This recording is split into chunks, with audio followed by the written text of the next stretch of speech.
Legal elbow. Elbow techniques. This is the elbow. An elbow from here. I'll throw the elbow. Yeah, the illegal elbows. All right, people, we're back, man. Illegal Elbow Radio. Another exciting episode for you guys, man. This is Brian from Illegal Elbow Radio, Illegal Elbow on Twitter. And this is Dan from MMA Aftermath on Facebook and Twitter. All right, people, getting back to it, man. MMA Aftermath in the house. I swear, on this card, we got like... Holy shit! I'm just gonna come out the gate saying, in my mind, what I want to see, this is like 2 prelim fights and the rest of it's main card, man. This is a kick-ass. This is like the ultimate. Dude. This is like the ultimate makeup weekend for what we've had to deal with for the past 2 fucking months. It really is to me. It makes up for October 4th too, because October 4th is Dumpster Fire. So it's a double header with the double bullshit, but. Which... Oh, yeah. Oh, this is the doubleheader weekend? No. October 4th is. Oh, yeah. We got September 27th coming up here, which is sick. Got one. The next one's in fucking Madagascar and the other's in fucking Fiji somewhere probably, but... Right. Fuck. Whenever you can catch it, one starts at 4 o'clock a.m. Eastern Standard Time and the other one is fucking 9 a.m. when everybody's working, but no, I'm just kidding. Right. That's what it seems like, though. Pretty close, though. Pretty close. But for the prelim fights, we got John Tuck taking on Kevin Lee. They're both 8-1, which is kind of cool. You know what I mean? It's a good square matchup. Manny Gambarian taking on Cody Gibson. Good square matchup. So there's your prelim fights, man. Other than that, it's like, dude, from the bottom up, this is pretty damn sick in my opinion, man. Fucking Doomsday coming out here, man. And he's taken on a dude that has had some rough times in maybe the last couple of years. But dude, the guy's 50-16. The guy's no joke to the cage. The guy's so experienced. It's so hard to say where this fight would go. But a part of me would have to give it to Howard because Howard just seems on a really good road right now. He seems like he's going to take your ass to the end. So be prepared for that. So. And Ebersol's no joke either, man. So this is a nail biter. Drag him out, trap. Look at his fucking record, bro. Ebersol? Holy fucking. Okay, let me fight fucking 15 times a year. 50, 16, and 1, bro. That's what I'm saying, man. He's moving up to no Severin, joke, dude. Yeah, Severin here. He's approaching Severin over here, but yeah. Severin fucking fought till what? He was like 50-something? 50? Yeah, like 80 fights, 90 fights under his belt. Yeah, I think he finished out at 100 and something. 100 wins and like 20-some losses, maybe. I think that's what he finished out at. I'm pretty sure.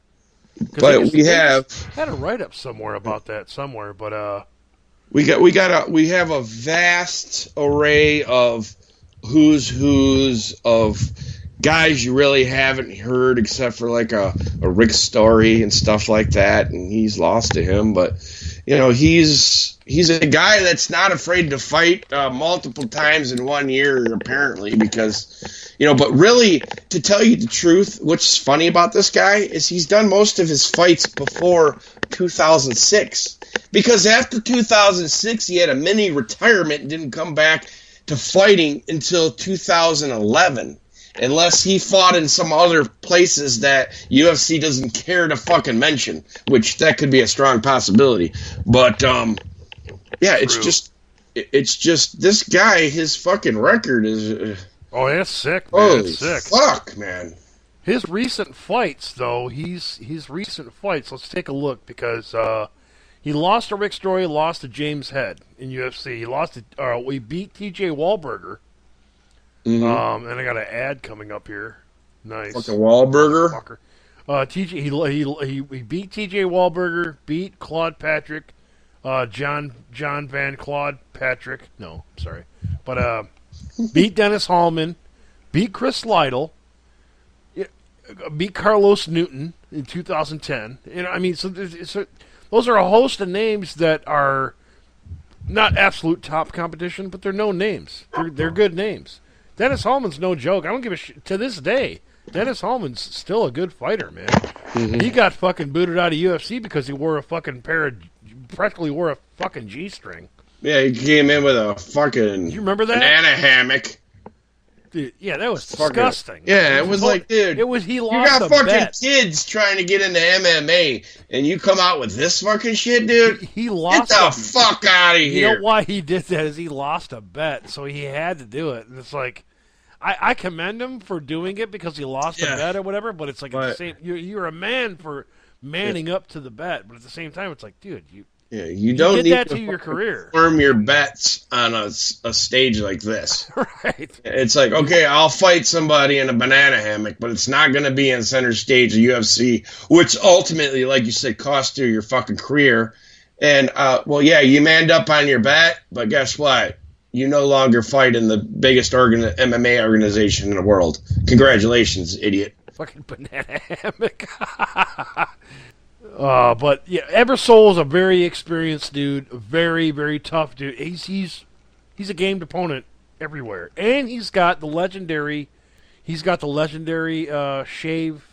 chest shave job that a Nick Cage had in his '80s movie Valley Girls. And why I know that because there was a lot of hot ladies in that movie. So anyway, but that was a long time ago. Yes, you are a connoisseur of the jugs. So. There were some pretty hot women in there, but he's got his fucking chest shaved in an arrow pointing at his head. Yeah, no, yeah, it's stop it. Yeah, stop it. Yep. John Howard taking a loss to Ryan LaFleur this past April, beating Sire Bahadurzada. That's a tough name. Bahadurzada. Yeah, say that 3 times fast. Beating a Uriah Hall, beating Chris Woodall, Jason Luck. Mm-hmm. So I mean, it goes on and it goes on. You know, but like I was saying, he takes you to the end.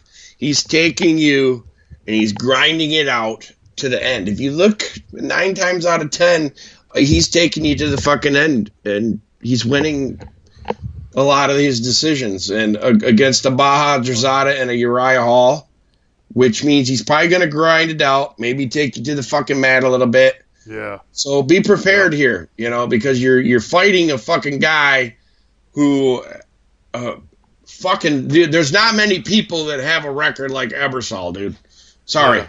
There really isn't, okay?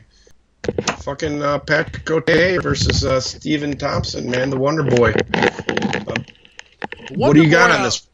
Dude, the Wonder Boy I was so excited for, man, because he came in, his first fight in, and he was very Machida-like. And I'm a huge Machida fan. You know what I mean? Oh, yeah. We both have been, you know what I mean? Huge Machida fans. But there's just that thing about Machida that it's like, that style can only go so far, when you get into a certain class of a fighter.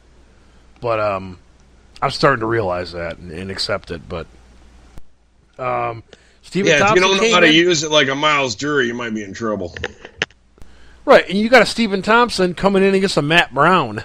That was Stephen Thompson's first loss, which was a mismatch in my opinion. But it was also a Matt Brown that was coming off of not a whole lot of wins at that point. That was the building process of bringing Matt Brown back up to where he is now. You know what I mean? Really. Or at least until he faced Robbie Lawler. But, which, I still put a lot of stock into Matt Brown. But Stephen Thompson taking on Patrick Cote, I actually honestly picked Patrick Cote because... So did I. Yeah, because Patrick Cote, in my opinion, was the first guy to ever bring a problem for Anderson Silva. And I'm talking like 4 or 5 years ago.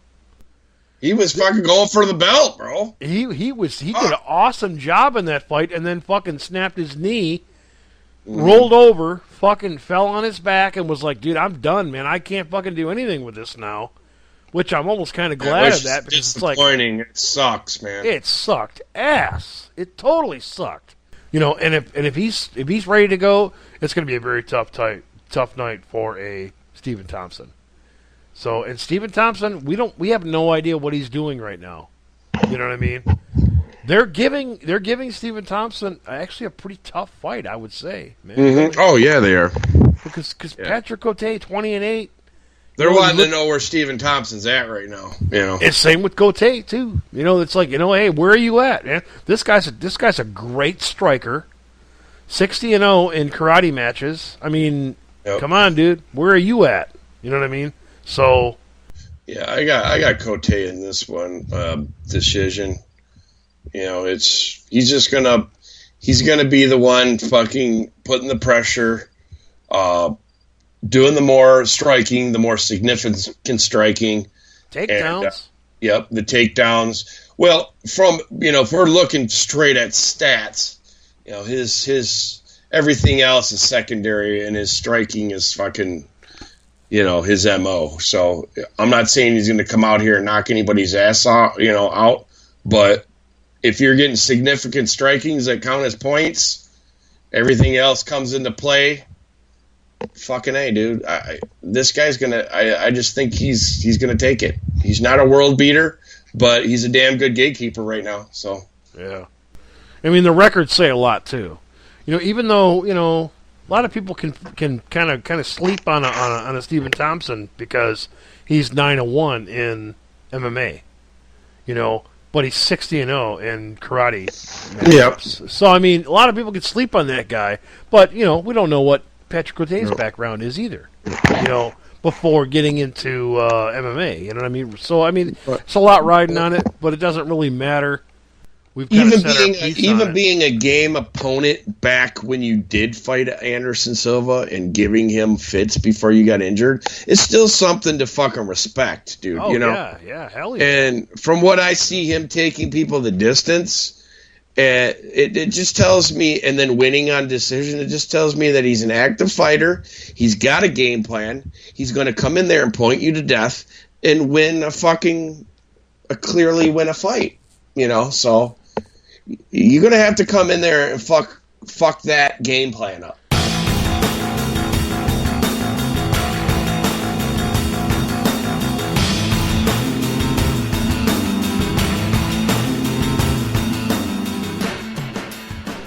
We got a guy that has a fucking ridiculous, stupid name. His nickname is The James Krause, and his name is James Krause, so fucking really stupid. But you got Game Bread coming in. Jorge Masvidal, to me, looks fucking awesome, dude. Okay.